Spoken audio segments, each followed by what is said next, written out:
Okay, we are very lucky now to be joined live on air by Simon, a member of the Reduced Shakespeare Company. Simon, good morning. Hi, good morning, Daniel. How are you? Very well, thank you. Yourself? Good, I'm fine. A little bleary-eyed this morning. Good It's night. not an actor's time. So 9 in the morning. Does that mean last night was a good night out or a good performance? Last night was a great performance, and it was also a good night out. Double. Excellent. Even better. Where were you guys last night? We were on the Isle of Wight, very which nice. I never experienced before. I was pronouncing it the Isle of Widget for a couple of days before Excellent. I was corrected. But yeah, those guys are...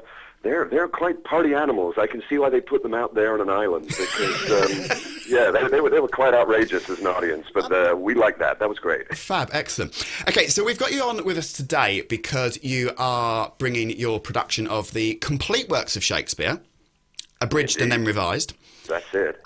to Epsom Playhouse on We are. November the 18th. Yes, Tuesday. Tuesday, indeed. And this is, I think, about this... You're coming to the end of this tour as well, aren't you now? We are. We are in the twilight of this tour, but we thought we saved the best to last.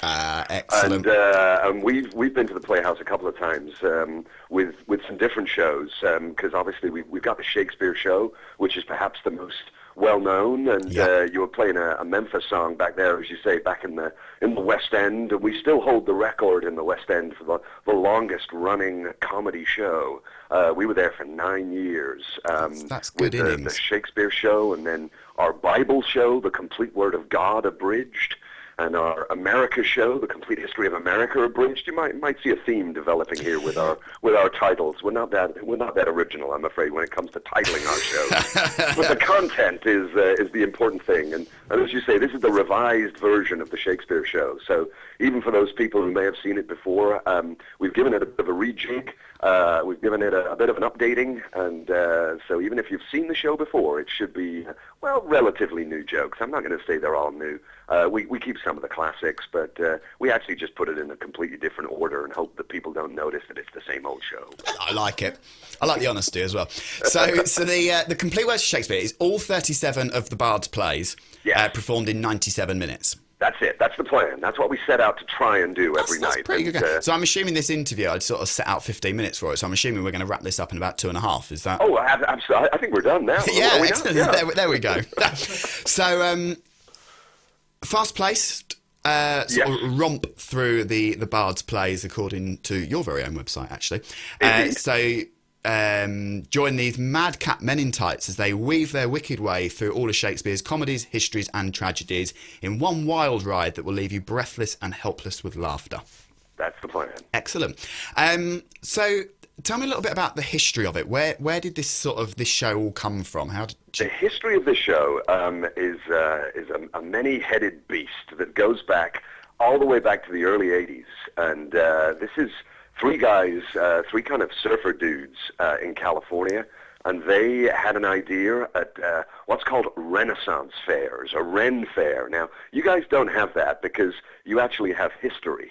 But us in America, we have to co-opt other people's history. And so a Renaissance fair is when everyone gets dressed up and they put on Ye Olde Wimple, and they have a hog roast and things like that. And they have what's called pass the hat routines. Now, the nearest thing I can compare this to is maybe if you go down to like Covent Garden and you see the guys that have a bit of a shtick. They have a patter. Maybe they're a magician. Maybe they're maybe a comedian, but they have a little routine, and they kind of grab people off the street to give them a bit of attention for a few minutes, and then at the end of the show they pass the hat. You know, they put the hat out and hope people put in a few coins, maybe for some beer money or something like that. Yeah. And this is what these guys did. They decided that they were going to do Romeo and Juliet as a 4-person show. It was 3 guys and a girl. And unfortunately, the girl got very sick and couldn't do the rest of the fair. And so it just came down to these 3 guys that were doing it.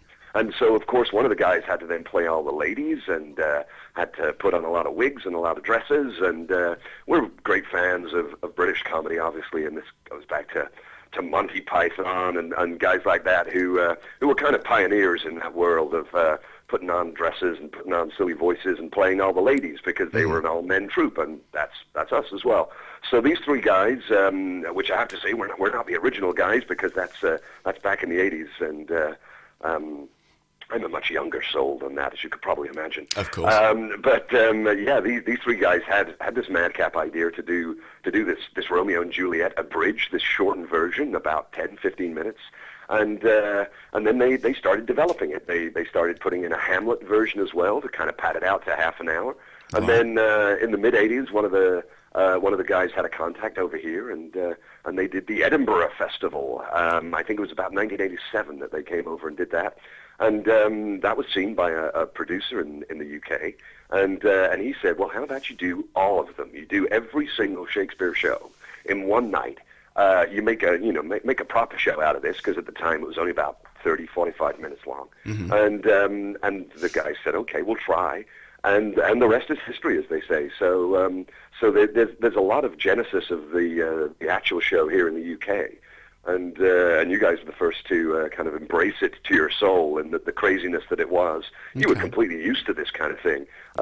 Still, sometimes in America, when we're playing in certain locations in certain states, they get a bit confused that one of us, especially myself, I'm the one currently tasked with playing all the women. I've got quite a big beard. I was going to ask that question. So yeah, that's me. I'm afraid. Yeah, that is me. But I've got quite a big bushy beard, and so that gets even more confusing when you get this guy with a beard putting on a wig and a dress, and then running out as Juliet in Act 1, and then I play Ophelia in Act 2, and Gertrude from Hamlet. So so it gets a bit strange for some of our American kin. But the British audience is just embrace that and just crack on with it. Yeah, you get it. That says a lot, doesn't it? Says a lot indeed. So of course, this is all 37 plays. So which is your favourite? Which is my favorite? I love Hamlet. I have to say, it has everything in it, and it ends with nearly everybody dead. And I'm afraid that's a spoiler for anyone that hasn't seen it. But yeah, that's just great, and the poetry in that, I think. And we of course can have the conversation of did one guy really write all of these shows? But that's the guy that we associate all this great work with now. And even if it was a conglomeration of other people, I kind of think every now and again you get a genius in a certain world, like a Mozart or someone like that, who can just do this thing so well. And I just think Hamlet, the guy was at the top of his game. You've got amazing poetry. You've got great characters. You've got a fantastic story, and like I say, a lot of blood and guts. So what goes wrong there? Something for everyone. Indeed. So Hamlet, your favourite. Is Hamlet also the favourite sort of, I suppose you could call would it be sketches would be the right word that you sort of put into your show? They are kind of sketches, yeah, it has to be said. Some of the plays are dealt with really a little more quickly than others. We do like to spend quite a lot of time, as is the history of the pieces we've discussed, with Romeo and Juliet, with Hamlet, the kind of shows that most people may have had some kind of contact with back in the day at school. The more mainstream. A little bit more popular, yeah. Now, Titus Andronicus, Pericles, things like that, we cover pretty quickly, it has to be said, and you don't have to have a great knowledge of all of the shows to kind of get an idea of what a lot of these shows are about. The comedies we deal with in about 5 minutes. We found the tragedies are far funnier than the comedies. Okay. So yeah, we just get rid of the comedies all in one little moment that covers a lot of them and ticks them all off, because we realize that a lot of the comedies are very similar. I've been praising this guy this morning, but I think when it came to the comedies, there's a lot of cross-dressing, there's a lot of weddings, a lot of mistaken identity, there's a lot of twins, and I think that's every single comedy that he's written. I think it pretty much ticks it all off. Ticks the whole lot, yeah. So we do that pretty quick. Yeah, we get that out of the way. We do the histories in a similar way. We get all the histories out of the way, all your Henrys and your Leahs and people like that. We get that done in an American football game, because we realize that, with all these kings running up and down fields and passing balls, like crowns from one generation to the next, it is kind of like American football. So we just cover that off in a quick American football game. Yeah. I like that. I like that. That's good. So what do an audience expect to come and see? What would you say is there a standout moment in the show that for you is is something that people walk away remembering? Well, it's fantastic in that, you get a lot of people coming to the show who don't actually know what they're letting themselves in for. And they may have seen the flyer, they may have seen the website, but sometimes it's guys being dragged along by their good lady wives. I'm not saying anything, but, maybe that's the case that they kind of come, oh, dear Shakespeare, oh, I'm not very good at that. And they come along grudgingly. And similarly, a lot of school kids may come along and think, oh, here we go, Shakespeare. Here we go, yeah. And the great thing is, by the end of the show, we've got pretty much everyone on board, we think. We say that, if you love Shakespeare, you're going to really like this show. But if you hate Shakespeare, you're going to love this show, because there's so much for everyone, as I say.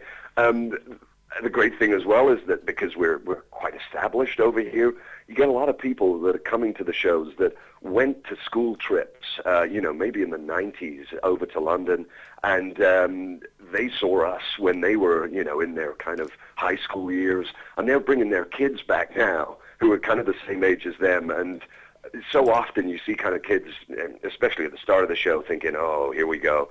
And by about 5 minutes in, we think we normally have everyone on side. But by the interval, we'll see if people don't come back, we understand. Yeah. But no, we have quite a good hit rate for that, it has to be said. That's good. That's always a good thing. So, obviously, the Shakespeare show, as you say, is definitely the one that you're sort of most well known for. It's in the name. Indeed. The Reduced Shakespeare Company, it kind of attracts people with that. Just sort of goes with. But of all the productions that your company have got, which is your favourite? Have you taken part in others? I have taken part in others. I've done the Bible show. Okay. We very recently did the Complete History of Art, abridged as a kind of one-off. And we might see if we develop that show a little bit more. We got a new show that comes out next year called The Complete History of Comedy, abridged, which we're trying to make as funny as possible, because as the title suggests, there's a lot of things in that to cover from a comedic standpoint. But yeah, so that's a good show too. I have to say though, the Shakespeare is my favorite, and I'm not just saying that because I'm doing it at the moment. It transcends so many things, and so many people have such a positive reaction to it. And there's a lot of people that love our Bible show, the Complete History of God abridged. It is Sunday. I think we can discuss that, which is perhaps not as indeed. It's perhaps not as profane as it may sound. It's very much in the vein. It's even lighter, I'd say, than like your Monty Python Life of Brian. It's got a real a genuine love again for the great book, in that you can't do these kind of shows. You can't do the Shakespeare show, the Bible show, comedy, unless you really like the subject matter, unless you've got a kind of an affinity to it. And that's not necessarily a kind of a religious affinity from the point of view of the Bible show, but the fact that so many great stories come out of it, and that's, again, where so many stories, when you learn as a kid, kind of develop out, and you get a good grounding in certain things, be it, kind of a Good Samaritan tale and stuff like that, and you kind of start developing your ethics on these stories, as I say, regardless of religious affinity. But yeah, there's just something about that Shakespeare show that just seems to click for everyone, and that as I say, you got great Shakespearean lovers that come and just get some jokes maybe the youngsters may not get so much. But there's a lot of comedy in it, a lot of slapstick, a lot of running around and falling over, and yeah, the kids dig that as well. Brilliant, fantastic. And you did touch a second ago on the new show that you've got next year. Oh yeah, which I would just like to, just touch on quickly. The Complete History of Comedy, because you do bring that to Leatherhead. I believe we do, yeah. Where we broadcast from on January the 28th next year. That's soon. That sounds real soon. It's not far off. It's going to be Christmas before you know it. Indeed. And then you're back to Epsom with that same show on February 1st. You can't get rid of us, I'm afraid. You're just in the area. Yeah. So with that one, just give us a little sort of insight into the Complete History of Comedy. Absolutely, yeah. So we take it all the way back. We believe that cavemen were probably the first progenitors of maybe like the banana skin joke, that the first caveman that just threw away a banana skin willy-nilly, then saw one of his fellow Neanderthals maybe slip on that and thought, hey, this is something. I may be able to develop this slightly further. And indeed, we try and go all the way back to that, to developing, things like the Greek concept of history and tragedy and comedy. Obviously, the jewel faces of Janus and things like that. This isn't sounding very funny, I'm realizing over the phone, but no, it is a lot more funny than I'm making it do. In reality, yeah. It sound, yeah. But yeah, as we bring it up to date, we touch on things like the Three Stooges and again Python, and we try and find what it is that make us humans very much attracted to that world of comedy. There is just something, even in the saddest moments of our lives, that we can just find something to laugh at, and we find that is a kind of a unifier that brings everyone together as well. That even if certain things aren't your cup of tea, the kind of the Jim Carrey very manic slapstick, there has to be something, even if it's kind of Tommy Cooper, we find for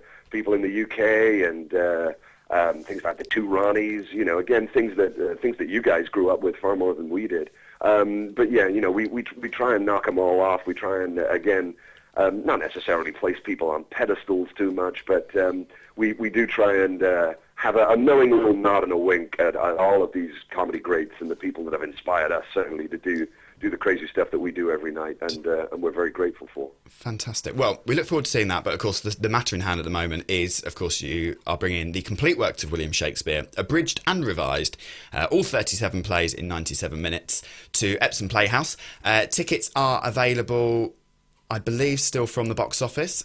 You can either call them on 01372 742 555, or tickets are available on their website, www.epsomplayhouse.co.uk. Very reasonably priced at £16. Oh, a bargain. Bargain at half the price.